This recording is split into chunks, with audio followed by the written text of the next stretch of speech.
atmospheric condition changes anytime. So it's a short period of time, para like it's a weather. So maybe in this barangay kanang init tayo, and then the other or the neighbor barangays kanang kaulan. So inana ang kuan sa weather. Okay, so while the climate is an overall weather pattern, so or over long period of time in a bigger geographical area. So kana murag dako gyud siya coverage, no? And then also the climate in case ato ang country, it's tropical country, we have like at least 3 seasons, like the summer, the rainy season, and then the cool season. So ang summer, it's naana siya sa mga March to May, and then for the rainy season is today, this month, no? Like from October, no? Okay, and then the cool season is when the Christmas season, right? Like mga bare months. Okay. So move on. So what is climate change today? So it refers to a long-term shifts in global temperature and weather patterns. So kanang ni question ni alter siya sa kanang ang normal nga climate nato kay burag na usab or na disrupt ang ato ang climate. So there's a climate change due to kanang human-driven activities. So mo increase ang greenhouse gases or the GHGs. Okay, so pag ato ng mga gipanggamit nga mga or let's say burning of fossils. Okay, so emit siya CO2 sa atmosphere, and then muna mo create mo greenhouse effect. So I'll just give you an illustration on kanang what is a normal greenhouse effect. So our sun emits heat radiation to the earth, and then it bounces back to the space. Okay, so this thin line is representing the our atmosphere. So if it's just a normal greenhouse effect, so konti lang yung ma-retain sa na-heat sa ating atmosphere. So dili kayo siya init. So while compared to our kaning mo medyo thick na ang ato ang climate change due to kanang burning of fossil fuels, no? So example na mo radiate si sun o heat, and then it will not bounce back at like more on the heat will be retained in our of our atmosphere because of nagkabaga ato ang CO2 or atong greenhouse effect. So una nga mo warmer ang ato ang climate. So there's muna mo happens na mga impacts of the kaning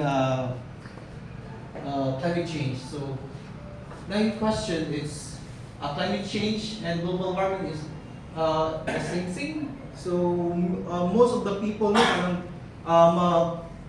similarly Russia, but there's a really kanang difference. Okay, so they are not exactly, but they are closely related. So si greenhouse effect, so si greenhouse gas is daghan or due to our burning of fossils, and then here comes the global warming. So magkadako ang greenhouse, no? So it will result to climate change. Okay. So next. So unsa may mga causes sa climate change, no? Pero I will focus on the impacts of the climate change to our marine ecosystems. So especially the 3 ecosystems, like the coral reefs, mangroves, and seagrasses. So I have like 5 impacts, no?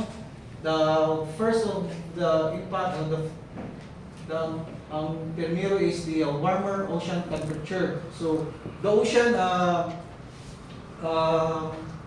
absorbs excess heat, no? So resulting to kanang warming of the water, no? So mo na nga may mga event like the what I experiencing, no? We went to Bataha with last May this year. So that time it's May, it's the El Nino, so May it's a summer season. So init kayo ang water dito. So our volunteers were expecting na ang diving it's really cold. But then pag adto na mga kay so kanang init kay tanan. So we're expecting like na kanang bleaching effect. So mo na nga pag dive kita mo, so nakita kita mo nga na bleaching, and then si Mama Ranger ato nga time or kanang si Mama Ranger mo na ang kanang nagdumala sa Bataha. So nag-announce siya nung nga na coral bleaching event. So nanda kay I will discuss this in the biodiversity loss later on. And then the ocean acidification. So ang ocean absorbs CO2. So more CO2 absorbed sa ocean, it makes it acidic. So take note lang nga kanang ang kaning mga coral reefs and atong mga kinason kay are producing like their exoskeleton. So ang exoskeleton lang is made of calcium carbonate. So if calcium carbonate will be exposed to acidic waters, they are not kanang magkalisod sila o kanang produce sa ilang exoskeleton. So muna nga na reduce or ma-deplete sila or magagamay ang ilang diversity. Okay. So also this one, the third one is the sea level rise. So ang glacier is melting up because of the global warming. And then one example for this is also in the Danajon Bank. Like small islands in the Danajon Bank are now experiencing sea level rise. Okay, and then so usually sa June, okay, when we went there, usually ang ilang giingon kay kung ang tides nila kay mukuha na mga 1.8 to 2.0, ang ilahang balay kay magbaha ng dagat. Okay, so kinsa to ang nagabuhod rin nga po kay maybe nakatungkol na mga anak happening.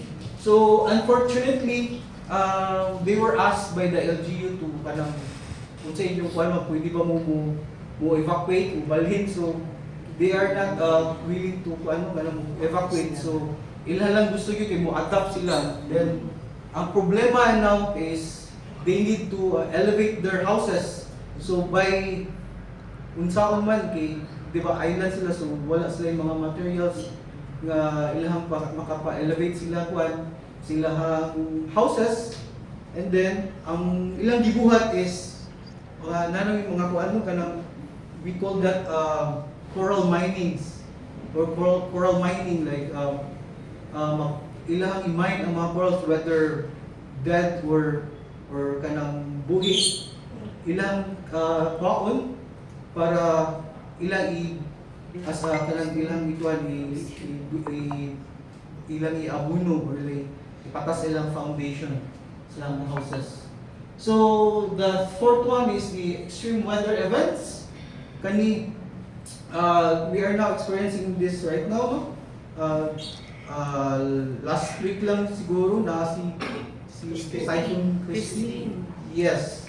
And then later on, maybe hopefully dili mag-ano nga mo kuan na mo sunod na pud na sila. So na-disrupt na gid ang atuang kanang weather patterns. So nagka-increase ang typhoon, ang intensity, and then ang frequency also nga magkadaghan na. So maybe sa ako pa itong atong earlier ages di pa kay nana, but right now we are now facing the effects of the climate change. And then lastly, the biodiversity loss. So see, biodiversity loss is really related to, the first one is the warmer ocean temperature. So one example for this is the coral reefs. So the coral reefs are there's a kanagaling symbiotic relationship with an algae. So si algae mo give og food ni coral polyps. Si coral polyps then mo give sa food kang algae. But then due to because of the kanang ocean warm increase ang temperature sa water, si algae is looking for kanang colder place or bugnaw nga lugar. So that's why si algae that gives color to the corals mo hawa siya. So muna nga dahil nga mo na gitawag og kana nay coral bleaching kay mag-white na ang kanang mga corals. So kung mo prolong na ang kanang kuan ang heat gani or ang temperature, so muna nga mamatay gid ang coral reef. So doesn't kanang mingon ka nga naay ka ng bleaching event. So kung mag-ampo lang mi sa marine biologist, mag-ampo lang mi nga bang dili lang siya dugay. Dugay lang ang dili dugay ang init ba? Kay eventually mamatay gid ang corals, but it's just like kadiyot lang. So makakita ka og kanang coral reef na nag-bleach, napay tendency kung mubalik ang temperature na cooler temperature, napay tendency nga mubalik pud si algae. Okay, so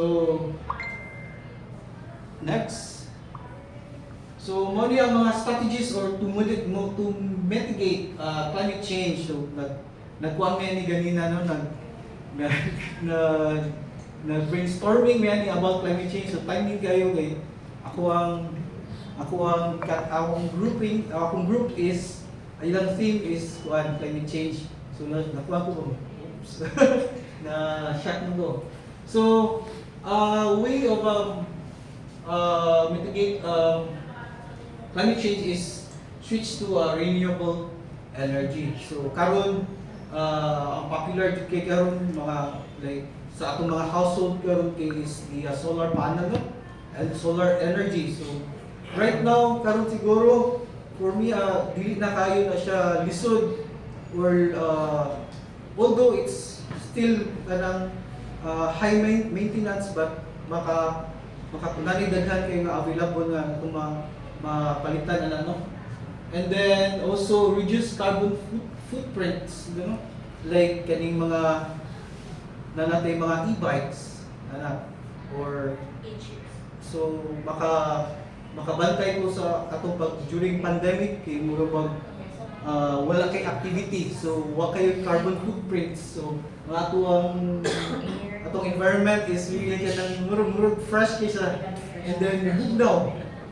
Okay, so reforestation. So akong gibutan nga reforestation is kanang partake nagkuha to kasabot sa mga mangroves na to no, mag-reforest mag-plant tag mangroves, but naay mga guidelines like one of our CSO, the ZSL is one of the pioneering kanang naghimo sila og kanang guidelines on how to plant a mangrove, like plant in a correct location, correct species in a certain location. So naa sila mga guidelines regarding sa don't plant mangroves in the seagrass area.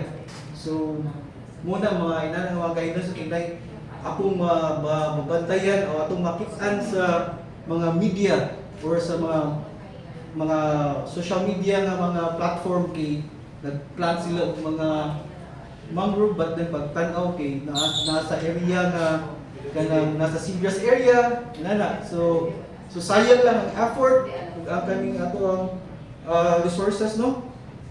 And then also sustainable agriculture, like meaning agriculture is aquaculture, like sa Bohol na sa example, okay, we're in Bohol, so and also our project are mainly before it's in Bohol. So in Getafe, they practice like sustainable aquaculture of seaweeds, like the kakapay kami mga lato.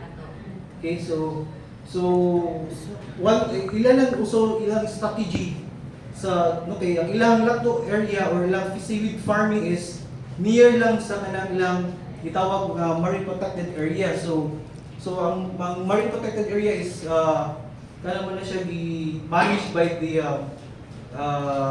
kaning mga locals mo. So sila sa mga locals para ilang mabantayan ang ilang MPA. So ana sila sa lang buffer zone nagkanang put up silang kaning seaweed farming. Okay. So reducing waste. So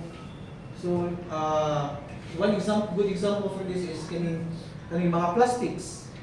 Kaning atuwang daghan na kayo as all we know na kay as I read in the science org that the Philippines right now is the top first polluter of the planet. So plastics and sad to styrofoam. say, no, because of di nila kay plastics no na Styrofoams. mga hydrocarbons. Cellophones. It took 30. It will take 30 years. Yes. Contaminating the environment. Yes, and daghan na kay na issue sa kanang kaning mga macroplastics and the microplastics. So sa kita gani, our body has already kanang microplastics. So imagine that. So mo na nga dako kay nag-effect sa atong health ang kaning mga microplastics. Okay. So our motto akong presentation, and then if any questions and clarifications. Excuse me. Narinig kita na. From Tagalog kasi mahirap mag-translate. Ako lang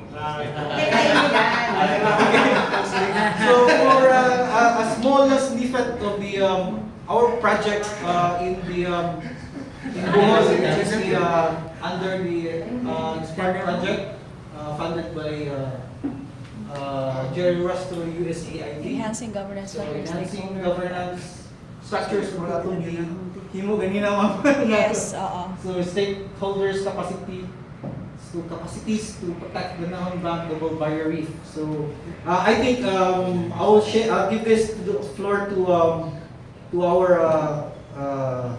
Coast Officer, Mr. Justin Baisak.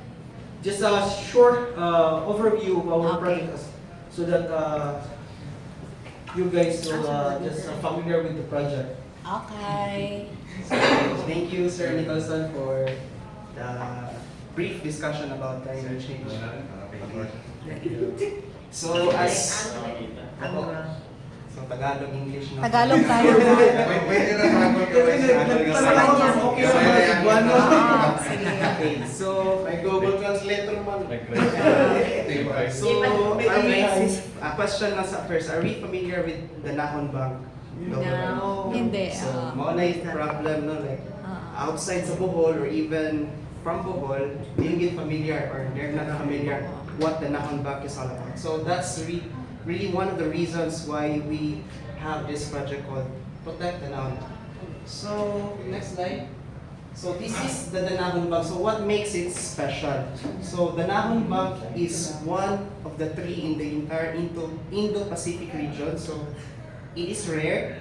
So it is one only the double barrier reef in the Philippines. So mas ni-rare pa gid siya sa Bohol. Bohol. Kani Bohol ni siya. It's the northern part sa Bohol. Then at Bangani kay Laing Province. Na siya sa Leyte, Southern Leyte, Cebu, and Bohol. Okay. Sa una ang jurisdiction sa Danajon Bank. So medyo dako siya and very rare. The only double barrier reef in the Philippines pa dyan. So it's only one. So that makes it more special. And according to the Guinness Book of World Records, it is considered as the biggest double barrier reef in the whole world. Okay. So imagine, the biggest double barrier in the whole world niya. Ang lumad kita, medyo wata ka familiar. Yeah. Diba? It is tragic. So, first, we have three approaches in our project. So, scheme that, enhancing governance structure, deepening community engagement, and mainstreaming AFM approach. So, under sa enhancing governance structure, we are supporting, the CCEF is supporting the council that is existing in the Danajon Bank. Specifically, the Bohol Danajon Bank Double Barrier Reef Management Council. So, kaning BDBD RMC, mo ang council nga nag-manage sa Danajon Bank in Bohol side.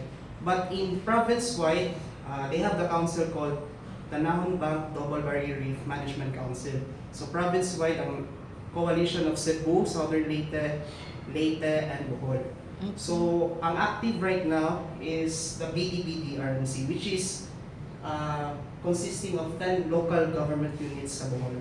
So, we are assisting and providing them scientific inputs, underwater assessments, so that they will be informed and equipped to have an adaptive management strategies in managing the Danajon Bank. So the second one, so I think this is very important because sa atong pagkahibaw, wala jud di jud familiar ang Danajon Bank, diba? So we are utilizing the influence of the social media influencers. So we know that influencers, it is widespread na gyud sa Philippines. Even mga bata maka-access na gyud sa mga influencers. And we are utilizing their influence to promote the Danajon Bank. So first, we educate them. This is during the communication workshop with influencers. So as you can see, here's Thea Rizaldo, if sinakaila, PBB. Yeah, she's one of the member sa bucket list social influencers sa Bohol. And we equip them, we orient them what's the Danajon Bank is all about, capacitating them about the marine and coastal ecosystems and the importance of protecting the Danajon. And in return, they have committed to promote the Danajon Bank and plug ang Danajon Bank. So, sometimes we underestimate the capacity of social media sa among aside, but sa inyo sa mga broadcasters, you know na already what is the power of social media. So we try to capitalize on that. The third one is mainstreaming EAFM approach to LGU plans. So EAFM stands for Ecosystems Based Approach to Fisheries Management. So it's a lot of scientific words out there, no? But really what is EAFM is all about is balancing the ecological welfare of our environment and while achieving the welfare and the benefits or the needs of the human, meeting halfway. So na siya balance. So that's really what EAFM is all about. So we try to mainstream it, going it up to the LGU plans and programs. So basically, that's what the Protect the Noun project is all about. So we'll be happy if some of you will create contents, information, and partner with us if you are willing or something to collaborate. So we are really open for that. So once again, we are the Coastal Conservation and Education Foundation. And that's all for our presentation. Thank you. Okay.